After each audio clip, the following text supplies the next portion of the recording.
I would say within minutes of the news of Ozzy's passing, I started getting texts from TMZ, CNN, BBC. I declined every single one of them. I've spoken about Ozzy's passing since his passing. Yours is the second time. Second time is right now.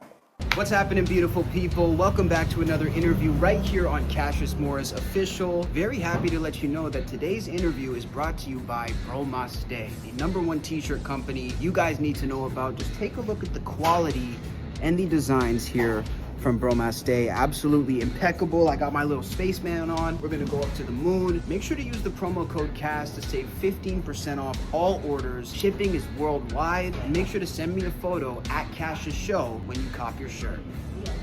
How's it going today, man? It's great to see you. Great to see you too. I'm blessed. It's so good. Just, doing my usual stuff in the daytime. It's 11 o'clock here, so it's just I get up at 6, so I've been up for 5 hours, so doing stuff. Very cool. Kind of getting back to regular life, I would imagine, after the entire crazy occasion over in the UK. Regular. No, I mean, my life is not really regular per se, Right. but my normal is not very regular. It's irregular. It's erratic. I mean, it's like my life is scheduled according to whatever is happening now. Yes, and you like to stay very busy. I love staying busy. I stay busy even when I'm not doing anything because it's all in the mind. My body might not be busy, but my mind is. Exactly. And that's not the typical rock star schedule, I'd imagine. I mean, most people would think you guys, get up on the later side. Do you think that's key to really keeping yourself so sharp and so active every single day, just having that sense of structure and regiment? Yeah, I think that the whole image of a rock star is based on musicians who were very young when they succeeded. Let's say the Beatles. I think George was barely 20 years old. Right. If he might not even been 20. These guys were really young. So what happens when you're young and you get famous really quickly?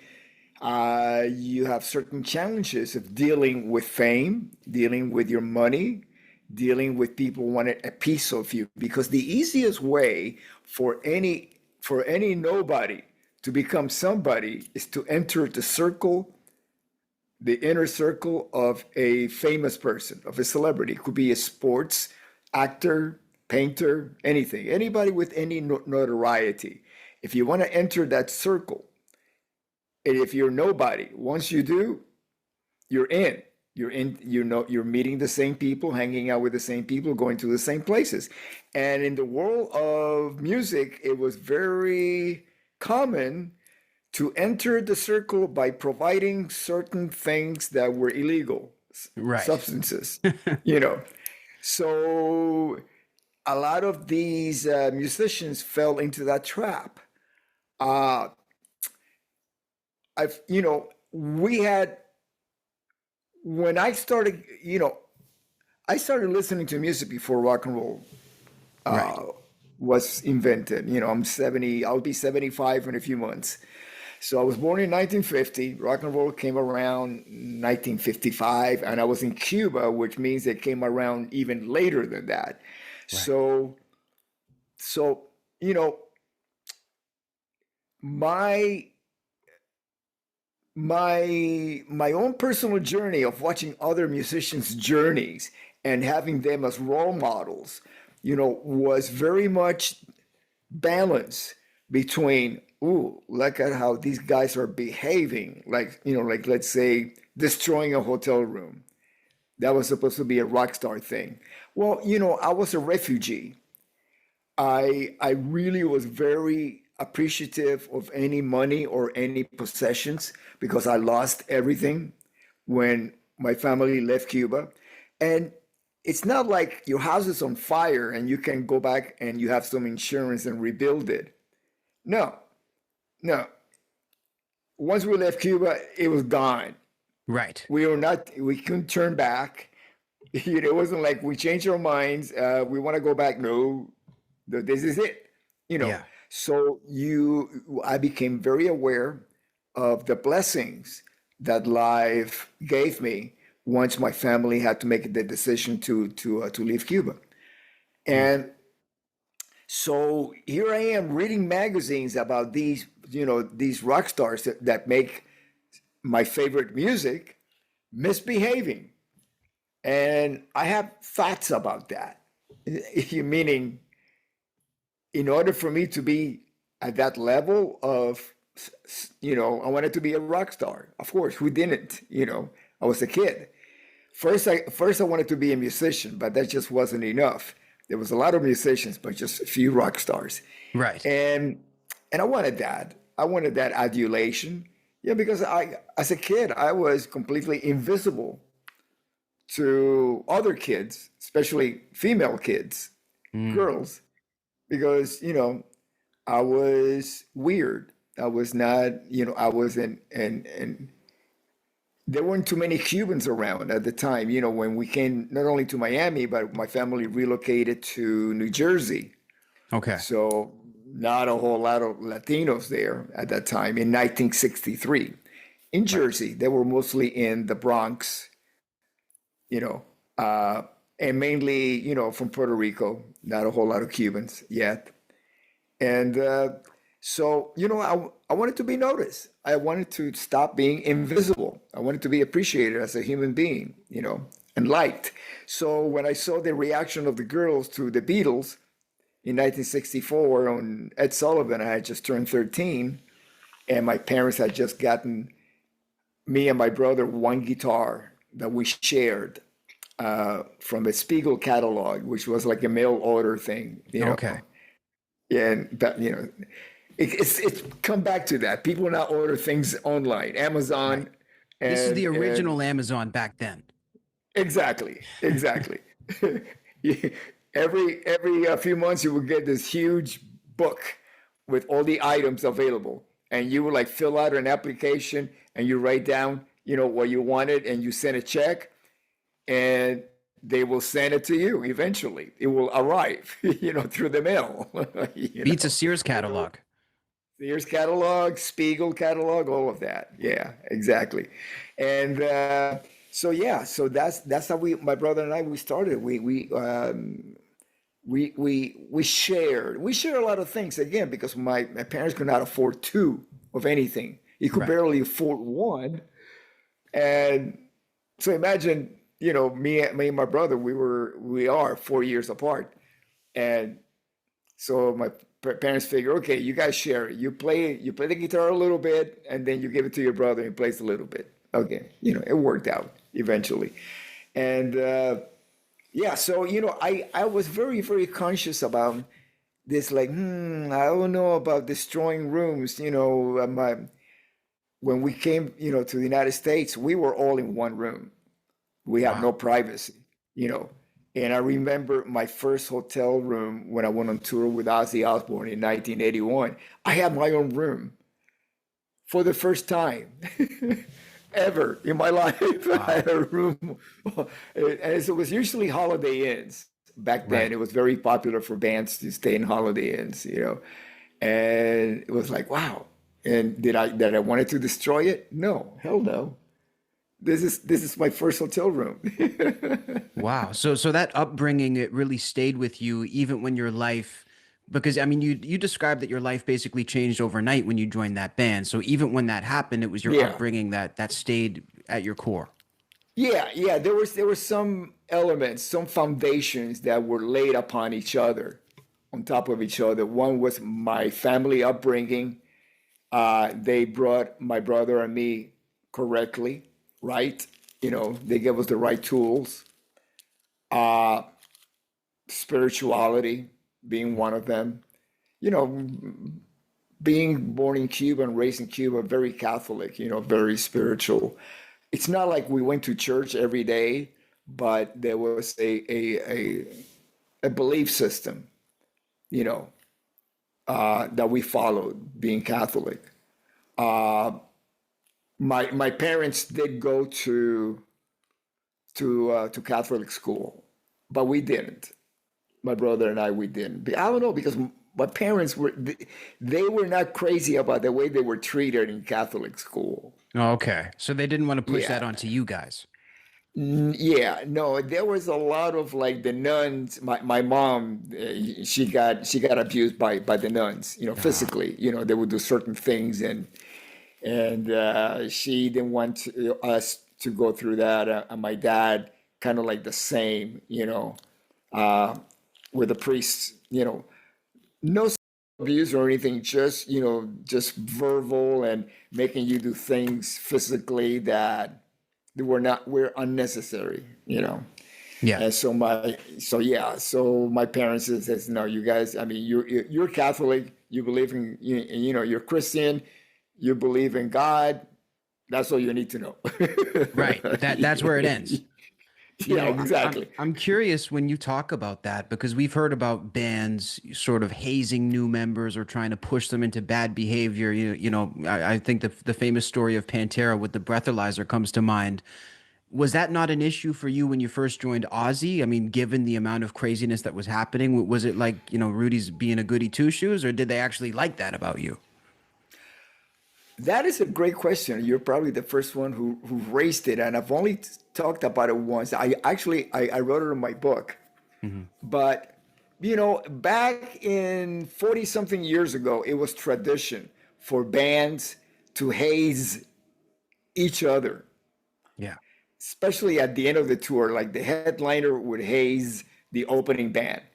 I've been when I was in Ozzy because we were the headliner, so the band or the crew would take care of the hazings.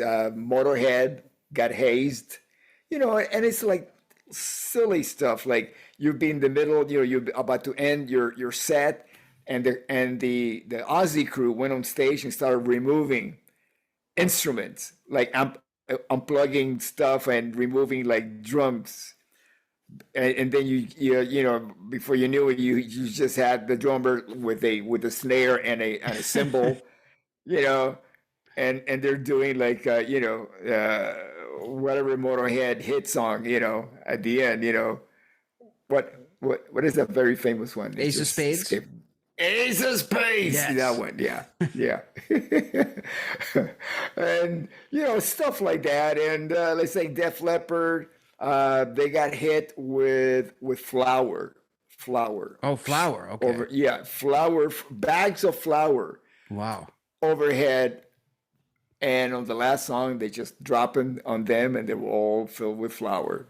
Uh, but it was something that if you did not get hazed, it meant that you were not good. Mm, It was a sign of like you're one of us, yeah. because it was a tradition. It was a Right. tradition. We got hazed quite a riot when we were opening up for Iron Maiden, Mm. and on the last show we did at the Omni in Atlanta, they as we're playing Metalhead, Bang Your Head, they came on stage and they hit it with shaving cream, Oh, like wow. pies, like shaving cream, you like Right. pies, and then we came out and we got him with eggs. We started throwing eggs at them, and we were wearing Quiet Riot masks, and we waited for the Eddie, Right. creature to hit the stage. And back in the day, some of the guitar players had cables, so Eddie got tangled and Oh, he God. tripped over and he just fell down, and they had to like drag him off the stage. And then at the end, we all got together and we did Tush. We jammed out to that, both Iron Maiden and Quiet Riot. Yeah, it was all in good fun. It was kind of like, let's see how creative we can be with this. It's like a fraternity almost, like brothers. Yeah, it is. Oh, yeah, yeah. I'm telling you, if it wasn't for that, no band could survive being on the road. Your best friends become your crew and the band that you're touring with, along with your band. Right. Either the support act or the headliner. They become your best friends. Yeah. So, managing that chaos, then it doesn't sound like it was really much of an issue for you. It sounds like it was actually a good time. It was a good time. Now, let me go back a few months before that. with Ozzy, I had, and I wrote about this, so this is not new information. I had just finished reading both the Old Testament and the New Testament, and I had an epiphany. I had that was that moment that I spoke with God and made peace with God. That while I was sleeping on shag carpeting on the floor of Kevin DuBro's spare bedroom in his apartment, we were playing together in his band, DuBro. I made peace with God that as long as my fingers kept moving, I was going to keep playing.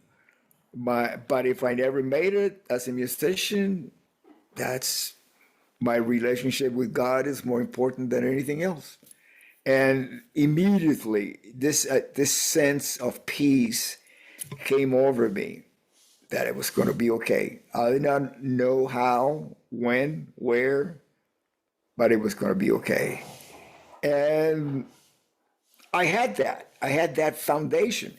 Within a few days later, that's when I got the call to audition for Ozzy, and thanks to Randy Rhoads, and the moment that Ozzy asked me during the audition, "Hey man, do you want the gig?" After we played a few songs together, I said, "Yeah." Boom, my life just completely changed. It went from like black and white to living color, Wow. and it's been like that since 1981. You know. Oh my gosh. What songs did you guys play? Do you remember the songs from the Yeah, audition? it was Crazy Train, and I don't know. Wow. And do you feel like you guys all felt that energy in the moment, or were you still questioning if you would be the right fit? That's a great question. I was only concerned. Well, Tommy Aldridge had just joined the band. He hasn't even done a rehearsal with the band yet.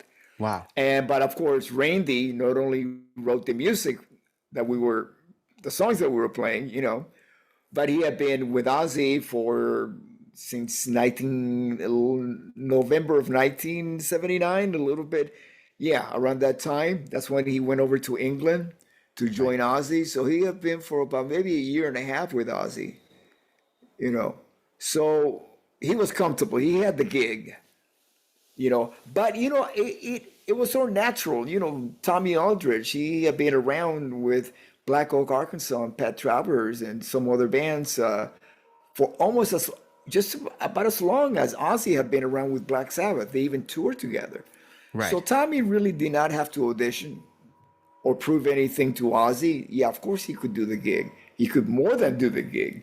He could take over as the drummer and conductor of the band, setting the tempos and all of that. That's the role of the drummer.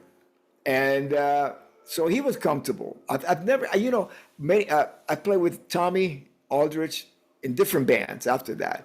And he's always been incredibly comfortable in whatever band he happens to be playing with. It's like once you ask Tommy to join your band, you're asking Tommy Aldrich. You're not going to change him into something else. Right. That's the reason why he's there, so he could be himself. Yeah. And I mean, I think that could be said for everybody who was in the lineup at the time though. There's really no changing any of those musicians or, No. Ozzy himself. So maybe that's why it worked Yeah. so well. Yes. Yes. Yes. I got a lot of help from Randy because we were in a crush because we had about 10 days to hit the road by the time that I got the audition. So, and this is music that it was brand new, Right. you know, 40 something years later. I mean, you got like 5-year-olds that can play Crazy Train, on any instrument. Exactly. Something that everybody knows, but at that time, it was still being fleshed out, which is, yeah, again, even for me, like Yeah. fascinating to even picture. Yeah. Yeah. So it's I did my homework, but there was a sense of peace within me that I gained once I surrendered, to God's will. That what I knew at that moment was to be prepared and let God take over. Right. That's all I needed. That's all I needed. That has been my mantra ever since then. Just show up prepared, do your homework, be ready, and then just let God take over. And you're still very much religious to this day. I'm being even more religious Okay. every day, getting closer to God. I don't know if that is being more religious, but that is my goal. And I think at the end of the day, that's what needs to be done, not to really follow a religion for the sake of anything else that's on the peripheral about any religion. You know, Hmm. like for example, being Catholic. It's you're not just focusing on the Father and the Son and the Holy Spirit. You're also focusing on saints Right. and the Pope. Right. And I say, wait a minute. Just bringing it back into focus. Okay, Yeah. God. This is about God. This is not about the Pope and the saints and everybody else in between, the bishop and the priest down the A lot of street. moving pieces. A lot of moving pieces, and it could be distracting. And once you have so many moving pieces from humans, the possibility of failure gets even bigger. Yeah. God will never fail you. Jesus will never fail you. Now, everybody else, you have to keep an eye on. Yes, I could not have said it better. You know, obviously we're going to speak on many different topics, but since you mentioned Randy, I just wanted to jump back to that for one moment. I think there's been a lot, of course, obviously, lots of discussion about Randy as the musical genius that he was, lots of appreciation of his guitar and his techniques. But one thing that I don't hear much about, or as much as I'd like to with Randy, is about who he was as a man. And that's really a question I wanted to ask you today. Aside from, the groundbreaking guitar work, what was he really like as a human being, and how would you describe him to somebody who'd never met him as a man?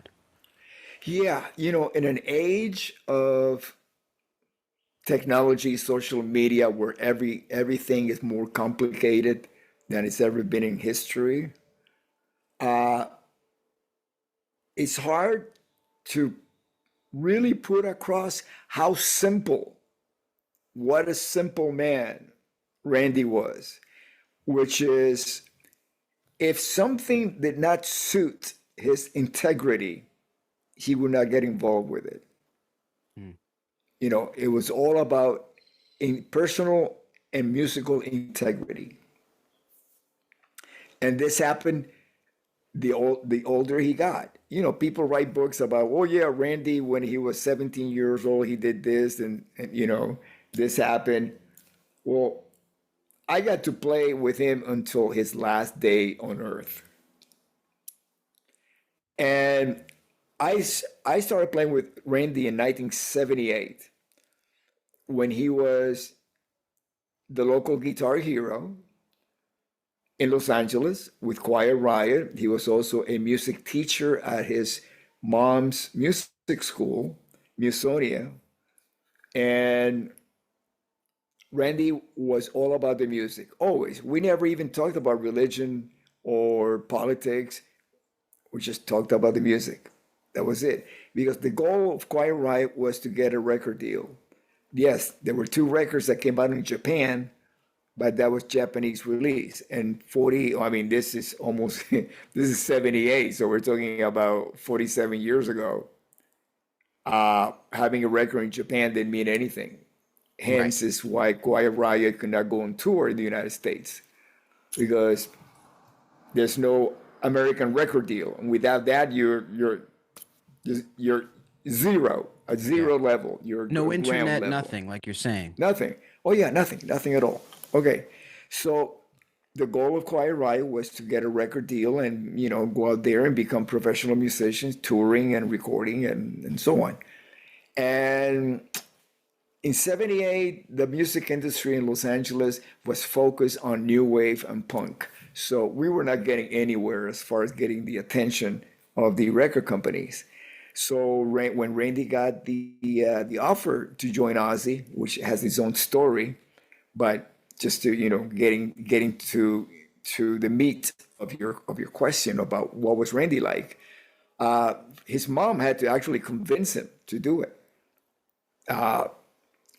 Randy had never been on a plane before, Wow. so he flies over to England, and you know, and yeah, I mean, he auditioned for Ozzy in Los Angeles, thanks to Dana Strum, who is the bass player with Slaughter.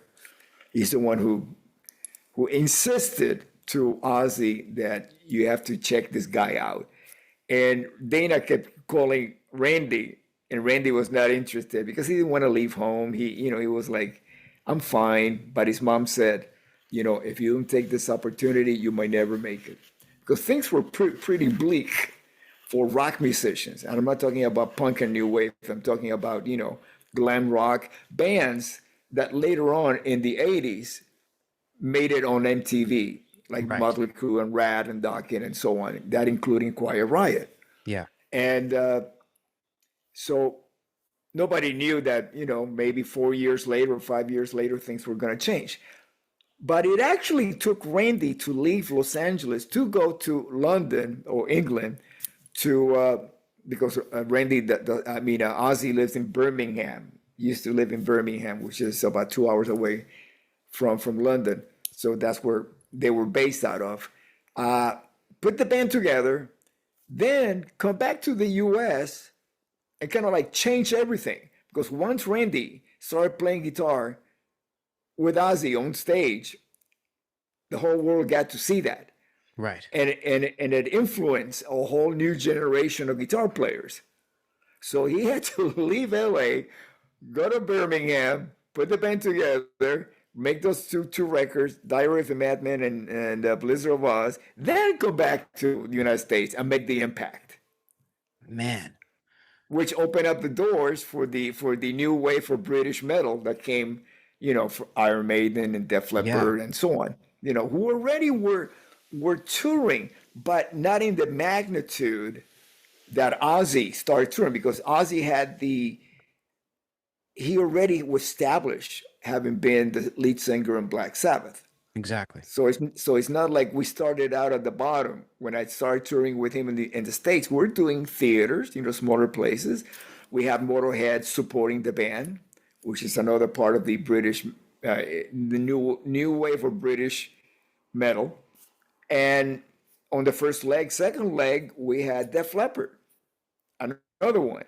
So, Ozzy was introducing all these up and coming bands to the audience that came to Right. see Ozzy, and introducing Randy, and Ozzy did that to the very end. I was just over in Birmingham playing at the Back to the Beginning, and there you just saw the whole. It was almost like a class reunion of everybody that went to Ozzy University, either as a member of Ozzy or as a band that toured with Ozzy as a solo artist or Ozfest. Right. And I think because I experienced this with him. Ozzy was more focused on discovering new talent than, let's say, when Randy passed away. It wasn't like Ozzy was calling all these big name musicians to come in and play. No, he was looking for that unknown, Right. To keep that happy. torch going, so to speak. To keep that torch, and also he knew that they were out there. Right. Because he figured, if I found Randy, I'm not saying that I'm going to find somebody as great as Randy, but somebody like Randy, almost like him, but not exactly Randy, somebody that has integrity in their playing, and they has innovative in their style, and somebody that he can work with fresh. And he kept doing that after Randy passed away. I know, because they were always looking for, even though we have Brad Gillis, first we had Bernie Torme, and then Brad Gillis came into the band. But Brad had some commitments with the band that turned out to be Night Ranger, Right. you know. So Ozzy had to find a new guitar player. So where does he go? He goes back to the same place that he found Randy, Los Angeles, Yeah. you know. And ever since, from that moment on, besides Randy, he found Randy there. Then he found Jake Healy there. Actually, it was between Jake Healy and George Lynch who was going to get the gig. And Dana Strum, he played a big part on that because they kept going back to Dana. So Dana, who else do you know around LA that that can check the boxes that Ozzy needs, as far as a guitar player. And then Zakk came through Mark Wise, the photographer, because Zakk was in New Jersey. And Mark Wise is the one that told Ozzy about Zakk. And after Randy, to me, Zakk has been the most perfect guitar player for Ozzy for every reason. And also, he had, Zakk has the utmost respect for Randy and appreciation, which puts him like at the very top of the list for me as far as guitar players goes. Anybody that can acknowledge Randy's contributions, rightfully so. Yeah, that's perfect. And then Zakk has his own style. Exactly. He sometimes, I grew up with so many great bass players that I love and respected, but I love and respected them so much that I could not play exactly like them out of Right. respect, because that's them. They already. I needed to find myself as a musician rather than imitate somebody else, because I respect them so much and I love what they're doing with the instrument so much. So yes, I'm inspired by them and I learn from them, but I have to filter it. And to me, this is what an important musician does. We learn from everybody and then we put it through our own filter, and the true us comes through. Yeah, 100%. And it's funny because Ozzy actually said the same thing in a past interview, that sometimes if he listens to something too much, it'll come out of his mouth. So he tries to avoid that and kind of keep that distance from it.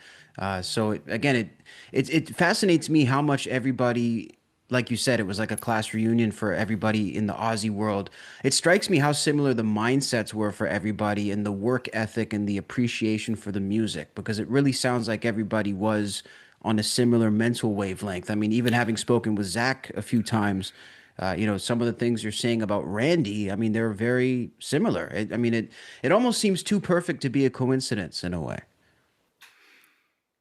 Yeah, especially for somebody that he never met Randy Right. in the flesh, but he met Randy in the consciousness, Yes. which is what still resonates when a young musician listens to Randy for the first time. Yes. When you are able to apply your consciousness to your music, it becomes timeless, because that's what the audience will connect with at any point, now and forever. Exactly. It's that one thing that keeps it going. Yeah. Now, you did mention the Back to the Beginning show. Obviously a massive, monumental occasion in the world of not only rock and metal, but I would say, in music history, period. What exactly was the vibe, would you say, from Ozzy backstage, and what was the vibe from the family? I'm very curious, because I don't know how many people realize this, but this was in the works for a very long time. It was announced not so long ago, but they've Yeah. been working on this forever. Yeah. They've been working on it for 2 years, I Yeah, was told, right. by the time that we hit the stage to perform. It was really interesting because it was one common, again, the word consciousness, a belief, an attitude, that everybody had. Let me give you my perspective of it from my own experience. I got a late October. I got a text from Tom Morello, who did an incredible job putting together the two bands. Yes. The two they call it super groups. I just call it a band. Uh, because everybody else was super besides me. Right. Yeah. Everybody was great. Uh, uh, and on behalf of Ozzy and Sharon, inviting me to participate in this event that was going to take place in Birmingham, July 5th. And to me, at that moment, it just everything stood still. To read that text, it was like, I can't believe this. I can't believe that. First of all, that this event is happening. The final show, and that I'm going to be a part of it. And immediately I texted back Tom and said, yeah, I'm in. So, that was pretty much it. No, October, November. Then, a few months later during the holidays, we kept bumping into each other, and Tom kept telling me, yeah, it's coming, it's coming along. Everything's moving forward. Yet I haven't gotten a set list. So it wasn't until like maybe a couple of months before that I got a preliminary set list. And the set list kept growing. And I didn't have names of who was going to be participating until the announcement. I got the phone call from the gentleman from Life Nation to confirm my participation, and then he said, "Okay, don't mention anything until Sharon and Tony Iommi make the announcement in a few days." Once the announcement was made, I got to see the poster for the first time to see who else was going to be a part of it. And it's a long list. It's a very long list. And then I'm going, I'm wondering who I'm going to be playing with. Right. You're trying to piece it together. Piece it together, because I didn't want to be that guy with Tom. I knew that his plate was really full with everything he had to deal with. And I didn't want to be go, oh, Tom, so tell me who I'm playing with. No. What's important to me is that I got to learn these songs. I got to internalize them. I got to be ready. Like I told you, just be ready and then show up and let God take over. Yeah. So I started putting little pieces together and said, wait a minute, this is, they asked me to learn Walk This Way, and Train Kept a Rolling. And I'm going, I don't see any Aerosmith members on this list. So it's got to be either Joe Perry or Steven Tyler. So then I thought, okay, I'll keep that to the side. And then Sammy Hagar did announce that he was going to sing Flying High again. So I figured, and they sent me Rock Candy to learn. Oh, okay, I'm going to be playing with Sammy. Billy Corgan. Again, I had no idea he was going to be doing, what was the Snowblind and the Judas Priest song with KK. Yes. So little surprises started coming together once I got the final, like a week before, the layout of the rehearsal schedule. So all along, not only my goal was to really learn the songs really well, but most important was to, from the very beginning, when I got the invitation, was the opportunity to face thank Sharon and Ozzy for changing my life in person, to be there, to do this. That was my goal. The actually getting up on stage and playing, that was like the icing on the cake. Right. And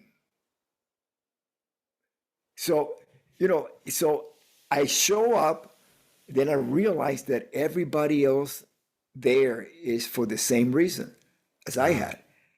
Everybody was there to grateful and in gratitude to Sharon and Ozzy for either have been in the band like Robert Trujillo or Jakey Lee or Mike Inez, Michael Borden, and or having been one of the bands on tour with Ozzy or Ozfest.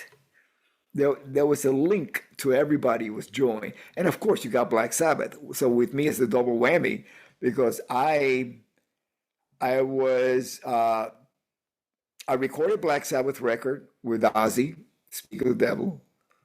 I Quiet Riot tour with Black Sabbath. I did a lot of Black Sabbath songs that they were the different version of Black Sabbath that became known as Heaven and Hell, but it was still Tony Iommi and Geezer Butler. And at the first record Bill Ward, then Vinny, with Ronnie James Dio. Yeah. So I've been intertwined with that Black Sabbath tree, all these years. So of course, and to me, everything begins there. There will be no 100%. Ozzy without Black Sabbath, and there will be none of the members without Black Sabbath. That whole consciousness of what the band stands for musically. Yeah, and no metal as well. Yes, no metal as we know it. It would have been a different kind of metal, but not the way that we know it. It's like, for example, another favorite metal band, Led Zeppelin. Led Zeppelin never really dealt with social issues like Right. Black Sabbath did. Yeah. War Pigs. You got just the top of my head, War Pigs. So Zeppelin was more either folk Celtic, like especially around record 3 and 4, or more blues bass, record 1 and 2. You know, whereas from the very first song on the first record, the song Black Sabbath, that was something else. Yeah. And it defined everything that had to come as well. I mean, Yes, it did. just unbelievable. So, Yeah. did you get the chance to thank Ozzy and Sharon, and how Yes, of exactly course. did Oh, that yeah. how did that go? Yeah. Well, with Ozzy, because they have been rehearsing Black Sabbath, and Ozzy, of course, being in his condition, he could not be a social butterfly like the other guys were. And he had to like keep his energy for the performance. We did the photo shoot rehearsal on Thursday. Then we did the sound check and rehearsal on stage at the stadium on Friday. Then Saturday was the show. So the photo shoot was 2 days before the show. And Ozzy had been rehearsing with both Black Sabbath and his Wow. solo set. For somebody with Parkinson's. And I heard that he had gotten off the medication in order to become lucid and to Yes. be able to be active and deliver a performance, stadium performance. Uh, but so yes, I got to talk to Ozzy during the photo shoot and thank him, of course. But I spent more time with Sharon. As a matter of fact, the Saturday sound check rehearsal at the stadium happened to be July 4th, which was their 43rd anniversary, wedding Wow. anniversary for Ozzy and Sharon. And besides Ross Halfon, my wife, and me, we were the only people in the stadium who had been at the wedding. No kidding. Yeah, Talk that was about back it. to the beginning. Yeah, yeah. And so that was 1982 in Maui, Wow. Hawaii, Maui. Uh, and then the year before was the first big U.S. stadium show that we did on that day, which was Day on the Green, 1981. We were added at the last minute. We went on like 10:15 in the morning. And And we did so well that we were back in our dressing room changing our clothes, and Bill Graham runs in and says, "You guys got to come back on stage. They're going crazy out there." Which happens to, okay, there's so many conspiracy theories about anything having to do with Randy. So there's there's one conspiracy theory as to why Randy wore different pants during the same set. Because What's the real theory behind it? well, he had changed all his clothes, so he was back into his street jeans. So the guy says, "You got to go back on stage." So instead of putting his stage jeans back on, which were all wet from performing, sweating, he just leaves the regular street jeans and puts on the little vest back on and goes out there and play. There we go. That's That's it. rock and roll right there, live in the flesh. Yeah, I know, but it had nothing to. There was no. It was not a political statement or Yeah. anything. People come up with all types of diatribes and they'll write a paragraph. It's crazy. Who knows? Oh my God. So you guys are having this reunion in the midst of all this nostalgia, on top of the nostalgia of the whole event. That must have been a very interesting day for you guys. It was a love fest. It really was. I haven't felt so much love and peace and tranquility and people being there for one single reason, purpose, and that is just in gratitude, complete gratitude. Now, what was your read on Sharon's disposition throughout the show? Because from an outside perspective, it seems like she had a very big show of strength, as she has in many different occasions.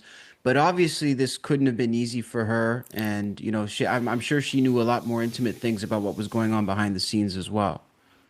Yeah, I mean, listen, when I joined the band, the day that I joined the band, I woke up on Kevin DeBro's floor, did the audition. That night, after I passed the audition, they invited me over to Sharon's family home up in the hills of Los Angeles, Hollywood Hills. And there was like a little gathering. They're trying to get to know me as quick as possible because nobody knew about me. The only thing they knew is that I used to play with Randy. That's it. So because of Randy's trust they had in Randy, they trusted me because of Right. him. And so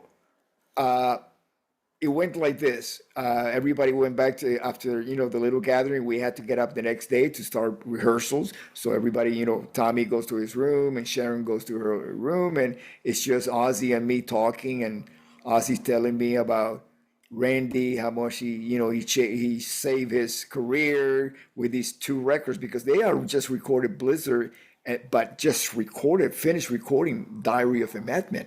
It wasn't Wow. even mixed by the time that we started rehearsing for this tour, and Ozzy was incredibly appreciative of Randy's contributions and friendship to him and everything.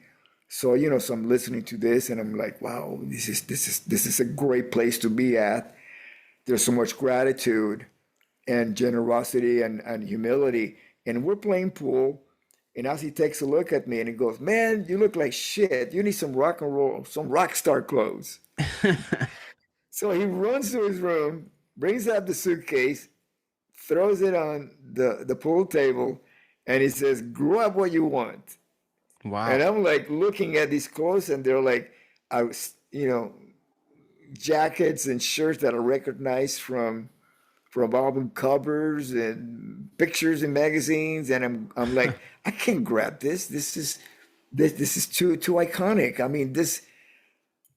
I see. I'm one of those guys that feel that he has to earn it. I gotta Right. earn it. I haven't earned nothing yet. I haven't done anything. I passed You're the like, I just audition. That's got all I here. did. I just got here. I don't deserve anything. All I want is a chance to prove myself. That's it. Right. And so he's insisting because we're doing photo sessions the next day. So he grabbed a couple of things and gave it to me and said, "Yeah, wear this." Okay. And now when I look at the photo, as a matter of fact, there's a photo in the that I briefly just went through the pages of the Rolling Stones issue with Ozzy on the cover. There's a section dedicated to Randy's memory, and there's a photo of the first photo session that we did Wow. the day after the audition, and I'm wearing this black leather jacket with little rhinestones. That's Ozzy's jacket. He gave it to me, Of course. and yeah, and so so after I go through the clothes and I'm thanking him. I mean, nobody had ever done that for me. Open up their suitcase and say, "Here, have some clothes." It's Yeah. like, wow, this is something. It's incredible. I asked, so can you, I asked Ozzy, can you drive me back to to the floor that I'm going to be sleeping tonight, basically? And he says, "Oh man, I don't drive." I wasn't into recently, a few years ago, that Ozzy got his driver's license in the U.S. Right. I do think I to heard drive. that. Yeah. So I'm stuck. So he takes me outside and shows me there's some bungalows in the property, and he says, "Yeah, but you can you can sleep there." And I have no choice. He say, "Okay, thank you. I'll see you in the morning." And then I open up the bungalow and it's beautiful. Everything's perfect. It's got a brass headboard, brass bed, and I just lay on the bed. I haven't laid on the bed in a few months, and I knew that there was a security guard, taking care of the place. So I figured, you know what, I'm going to leave my clothes on just in case the guard comes in and finds me here and kicks me out. I'll still, at least I'll have some clothes on. But no, so eventually I fall asleep, and I woke up to Sharon knocking on the door, inviting me to join the family for breakfast. Wow. So I washed my face and I put soap in my teeth. I didn't have any toothpaste at the time there. But I go, and there was only one seat open, and that was next to Sharon's father, he owned the label and the management and the agency. His name was Don Arden, who Right. was an iconic figure in the music industry. He had like ELO and Air Supply, Ozzy, Black Sabbath, among many other bands, Yeah. and he owned the label Jet Records and all that. So anyway, so I'm just so I had. Sharon says, "Yeah, sit next to Daddy." Okay. And Daddy's on the phone yelling at some executive, about something. He's not very happy. So I'm sitting there, and somebody puts a plate of food in front of me, and I'm about to like dive in, and the family dog it was a Great Dane named Jet, after their label Oh, Jet wow. Records. So Jet comes over and starts eating my breakfast. Oh, And then he finishes my breakfast, and Don looks at me and goes, "You know, Jed doesn't eat just anybody's breakfast. He likes you. You must be okay." there you go. He's chosen you. Jed became my best friend. But you So, you became a best friend too that day to them, didn't you? well, yeah, I was a guest. Right. I always make sure I never took advantage of their generosity. So Sharon says, if you want to move in, the place is yours. Wow. So I was living with them at that house. Oh, and then she takes me over to where they park the cars. They had like a row of Mercedes, and then they had a Rolls Royce at the end. And she goes, "You can take any car except Daddy's. That's Daddy's Rolls. Wow. Don't take that one." I Still a said, good "Oh, selection. don't worry, I'm fine with the Mercedes." Yeah, those will do. That will do. Yeah. And, so we were on the road together. We stayed in the same hotel, same tour bus, same everything, right? Then we would go back to LA during breaks. I would go back to the house. So I was like that for months until I met my wife to be. She was my girlfriend at the time in LA, and I figured, sometimes you need a little privacy. So that's when I stopped staying at the house. But we were still touring, being in the same tour bus, same hotel, same everything. So I was always treated, the band was always treated like family. It wasn't really a band, it was a family. It was a very small circle Right. very protected. We protected each other, and Sharon was like the main security guard of that circle. Yeah, Wow. and it was like that until I left the group, and I'm sure that it was like that until the very end. A very protected circle of people. Yeah. Yeah, That's kind of how it seems. How did you yeah. get the news that Ozzy had actually passed away? I was sitting right here where I'm talking to you from. And I had not turned on the news. I went straight to YouTube just to watch some music tutorials, and and I got my iPhone in front of me, and this dear friend of mine texted me offering his condolences, and I go, "What happened?" And then he told me what it was, and it was, you know, I was present. I was in the bus when the crash happened with Randy. So it was, you know, and I had talked to Randy before he got on the plane. That was the last time I talked to him. And to have something like that happen unexpectedly. I mean, it wasn't like I was expecting Ozzy to die any moment or anything like that, but it's something that you say, okay, you have to take things into consideration. You have been ill and in certain condition, and Parkinson will eventually take you. But it still had the same impact as far as being a void in my life, because Ozzy had been in my when my career started. He started it. He's the one who says, "Do you want to here? Do you want the gig?"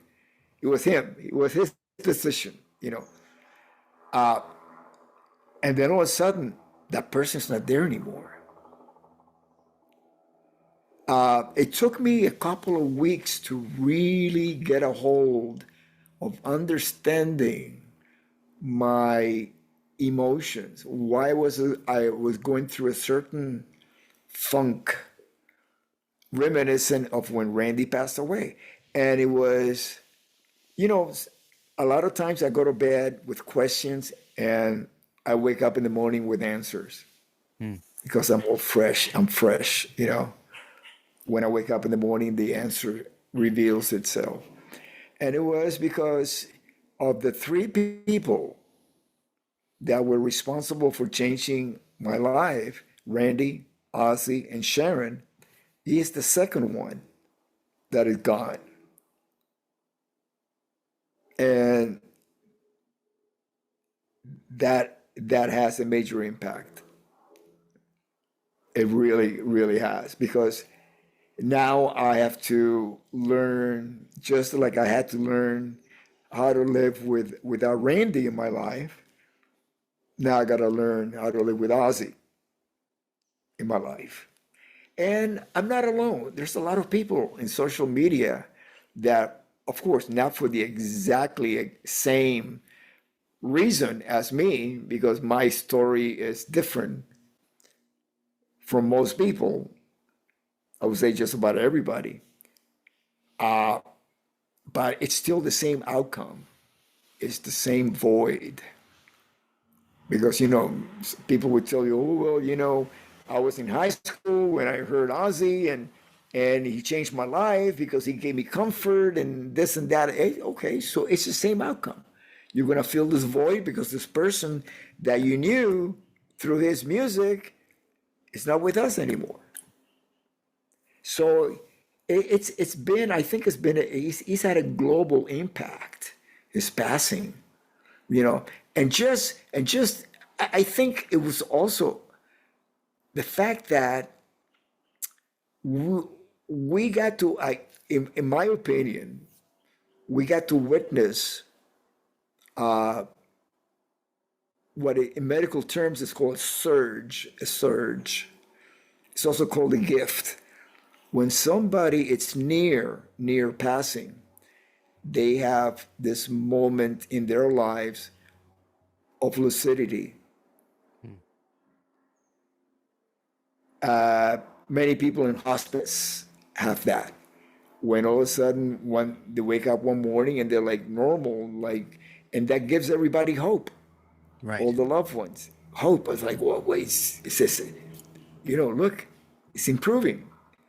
Maybe it's a turning point, you know, but it's really that opportunity for the individual to actually be able to spend some time with the loved ones and have that moment of closure with everyone. And then shortly after that, they do pass. So having been there to actually watch Ozzy's performance, now that I look back at it, I think that was we witnessed his surge moment. Wow. That is unbelievable. I mean, one of the main things I've read is that people felt like he may have been aware of that. Is that something that you had picked up on at all? That is the type of I'm trying to find the exact word.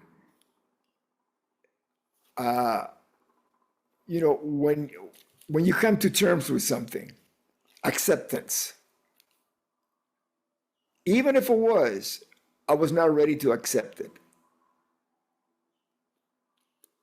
Denial, Yeah. denial. I think that is the best words that describes it. Uh, yeah, which is pretty much part of that.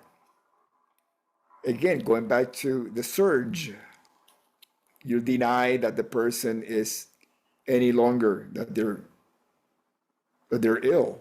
Now, in terms of the family, how do you feel like the family is doing, and have you had any contact with them since everything that happened? I, you know, uh, people need their space, their time. There will be a time when I would feel that it's the right time to reach out to the family.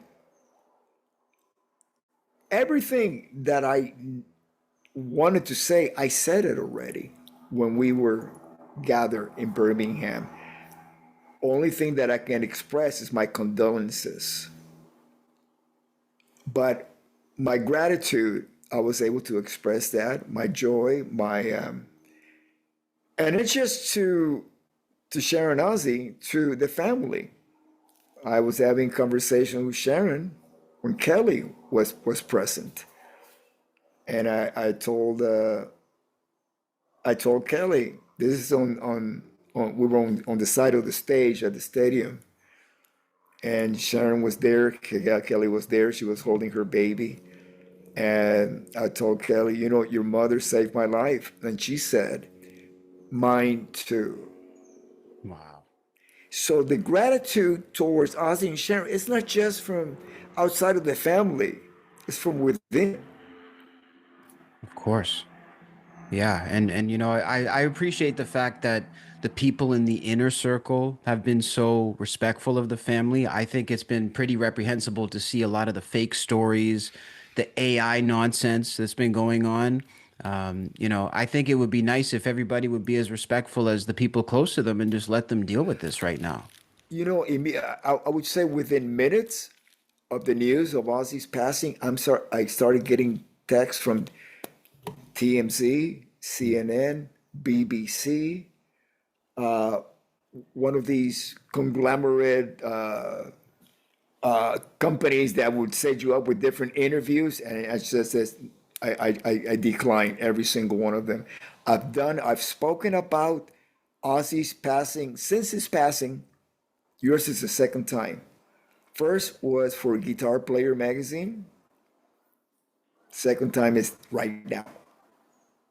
Wow, and I appreciate you doing it. And my goal with this, like I told you when I first approached it, was not to make it morbid, not to make it heavy-handed, but just to do something to shed some light on the Yeah, legacy and the amazing things about the music. And yeah, like I said, absolutely. so many people have reached out after seeing our past interviews talking about this and just wanted to hear your thoughts. I guess to wrap it up, and again, I appreciate the time.